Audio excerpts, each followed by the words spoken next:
सगळ्यांची लढाई आहे. ही लढाई महागाई विरोधातली लढाई.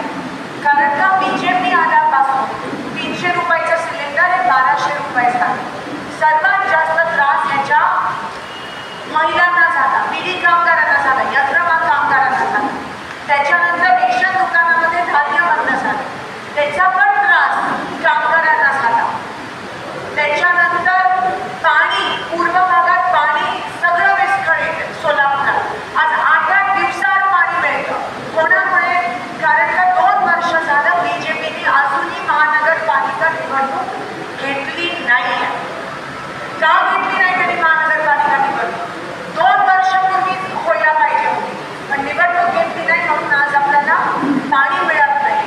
त्यानंतर GST, जे यंत्रमाग कारखानदार आहेत त्यांच्या डोक्यावर ते GSTचा राक्षस अजूनही बसलाय. मित्रांसोबत हॉटेलमध्ये गेला चहा प्यायला तर बिस्किटाच्या पुण्यावर पण GST. म्हणजे दुष्काळात 13वा महिना. नोटबंदी मोदीजींनी केली, त्याचा फायदा कोणालाही झाला नाही. उलट नोटबंदीचं नुकसान बीडी कामगारांना झाला, कारण त्यांची आठवडा मजुरी रोख रक्कम बंद झाली. यंत्रमाग कामगारांना पण त्याचा नुकसान झाला.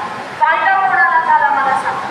मागच्या 10 वर्ष सोलापुरात 2 बीजेपीचे खासदार तुम्ही निवडून आणले, एका खोट्या आश्वासनावर 15 लाखाचं आश्वासन. उदाहरण चेक तुमच्या खात्यात जमा झाले का 15 लाख?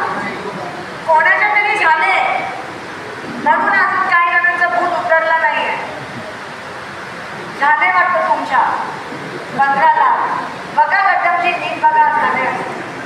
मग 10 वर्ष लागली आपल्याला आज समजायला की त्यांनी खोटं सांगितलं.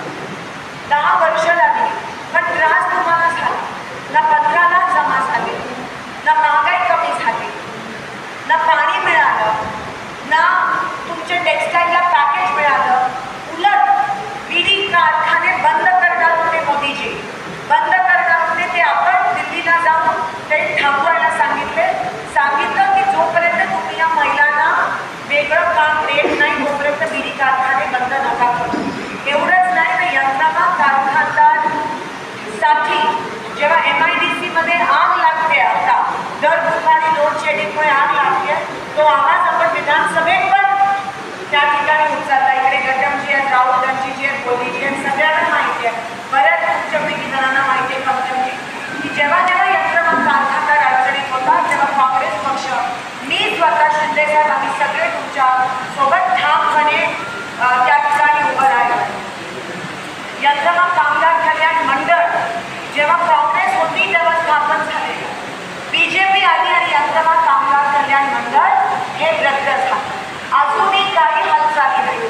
मला एकच प्रश्न विचारायचा, मागच्या